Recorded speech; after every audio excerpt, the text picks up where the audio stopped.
Bienvenidos y bienvenidas a las clases abiertas de R del Instituto Nacional de Estadísticas. En esta cápsula vamos a ver herramientas de edición de datos, parte 2. Entonces ya vimos cómo crear columnas y modificar columnas existentes. Sin embargo, las funciones que vimos se aplican de igual manera a toda la columna. Y a veces, y muchas veces, créanme, queremos aplicar lógica condicional a la creación o modificación de columnas. ¿Y a qué nos referimos con esto? Pues a esto. Aplicamos una prueba lógica y si es que esta prueba tiene valor verdadero, pues se aplica una acción. Si es que la prueba es falsa, se aplica otra acción. Ahora en la siguiente diapositiva se va a entender mejor a qué nos referimos. Entonces, para hacer pruebas lógicas utilizamos la función if-else. Y veamos cuál es la sintaxis. Entonces, tenemos la función if-else, luego se aplica una condición lógica. Luego se define cuál es el valor si es que se cumple la condición lógica, cuál es el valor si es que no se cumple la condición lógica y luego, opcionalmente, podemos poner un valor si es que existe un valor missing o NA. Entonces, veamos un ejemplo. Acá, nuevamente, creamos un data frame de ejemplo que tiene nombres, edades y estaturas. 4 filas en total. Y vamos a utilizar esta tabla entonces para generar columnas utilizando lógica condicional. Aquí queremos crear una columna que sea más de 170 para las personas que miden más de 1,70 m o 170 centímetros. Y vamos a asignar un valor especial, -66, para las personas que tenían un valor nulo, missing o NA. Todo eso nos referimos a lo mismo. Entonces, ¿cómo lo hacemos? Acá asignamos en el objeto tabla ejemplo 2. Tomamos la tabla ejemplo, le hacemos un mutate, que es la función que vimos en la cápsula anterior, y queremos generar la columna entonces más de 170. ¿Y cómo se hace? O aplicamos el if else. ¿Y cuál es la condición que vamos a aplicar? Es que la estatura sea mayor a 170. Entonces, si es que esta condición se cumple, tenemos un valor 1. Si es que esta condición no se cumple, vamos a tener un valor 0. Y si es que existía un valor nulo de base, se le va a aplicar un valor -66. Entonces vemos aquí la creación de la columna y vemos, por ejemplo, esta persona medía 1,71, se cumple, y estas dos personas que miden menos de 1,70 quedan con 0 porque no se cumplió la condición. Por último, Francisca, no teníamos el valor de su estatura, por lo tanto se le aplicó un -66, debido a que aquí en la condición missing pusimos -66. Si es que no hubiéramos puesto nada acá, entonces esto hubiera quedado con un NA también, hubiera quedado nulo. Es importante mencionar que las expresiones if-else son bastante flexibles y aceptan expresiones como las de mutate, siempre y cuando hagan referencia al mismo tipo de datos en todos los casos, es decir, para el valor true, el valor false y el valor missing, si es que llegáramos a utilizarlo. Entonces, por ejemplo, acá podemos ilustrar en que queremos generar una columna que se llama call-prueba, que tenemos una condición que es de tipo numérico.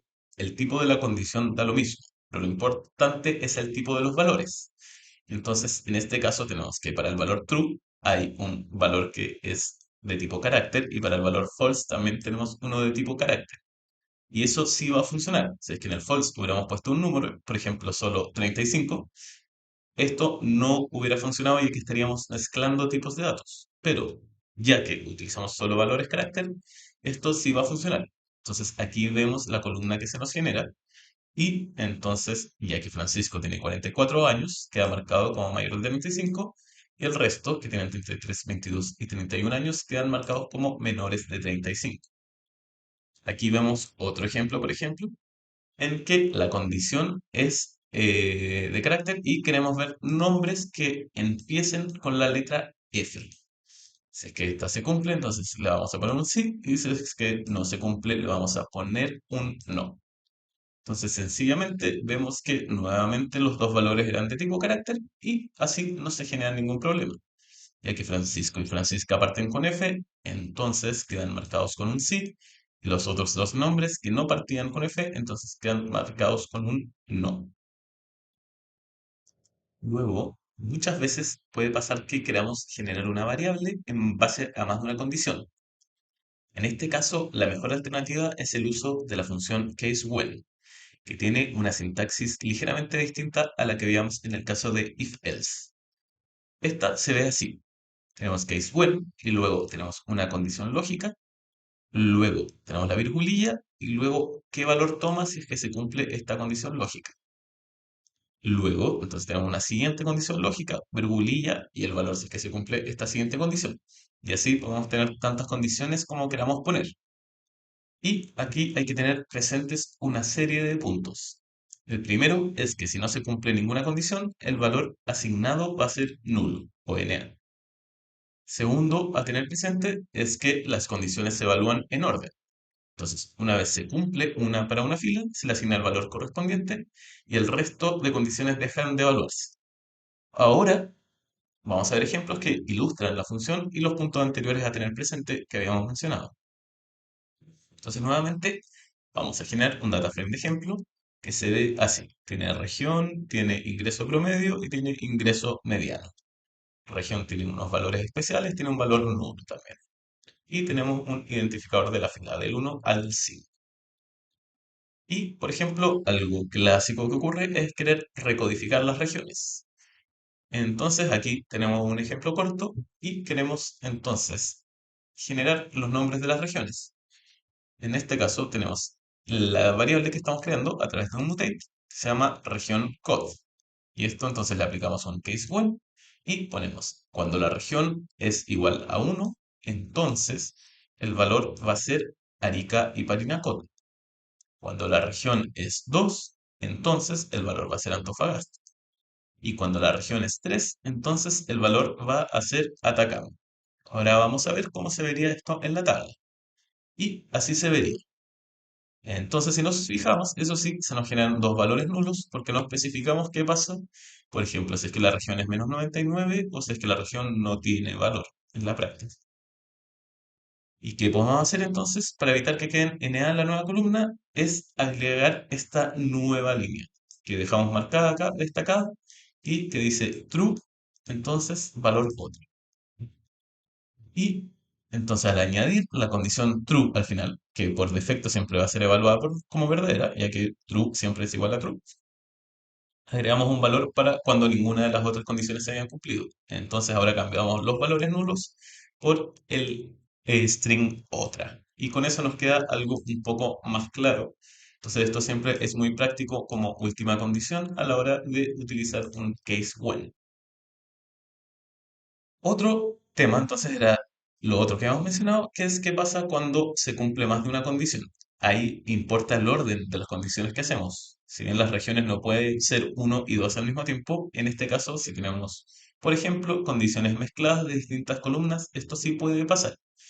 Entonces aquí creamos una columna con categorías, con condiciones más bien arbitrarias. Entonces le ponemos de nombre categoría y tenemos el case when. Entonces, si el ingreso promedio es mayor a 1 millón, toma valor 1. Si el ingreso mediano es mayor o igual a 800.000 pesos, toma valor 2. Y si el ingreso mediano es menor a 680.000, toma valor 3. Y por último, si no se cumple nada, toma valor otro. Entonces, se nos genera esta tabla viendo las distintas condiciones. Sin embargo, lo que queremos ilustrar aquí es qué pasa si es que invertimos la condición 1 y la condición 2. ¿Van a cambiar o no las categorías? Pues sí, si se fijan, la última categoría, al dar vuelta a las condiciones, que es lo que hacemos aquí, pasa de tener valor 1 a valor 2. ¿Por qué? Porque esta fila se cumplen ambas condiciones. El ingreso promedio es mayor a 1 millón, ya que es de 1.500.000, y el ingreso mediano es mayor a 800.000, ya que es de 810.000. Entonces, ya que ahora la condición 2 va primero, se le va a asignar el valor 2. Antes, como veíamos, la condición 1 estaba primero, que era la del ingreso promedio, y por lo tanto se le ponía valor 1. Entonces, aquí es sumamente importante ser cuidadosos y cuidadosas con el orden de las condiciones. Cuando puede cumplirse más de una, pues, como vimos, pueden tener efectos imprevistos en las columnas creadas. Entonces, esto es bastante clásico, algo que se ha seguido. Entonces, ahí reitero, tener mucho cuidado a la hora de hacer el orden en un case when. Y con eso termina esta cápsula y nos veremos en la siguiente. Muchas gracias.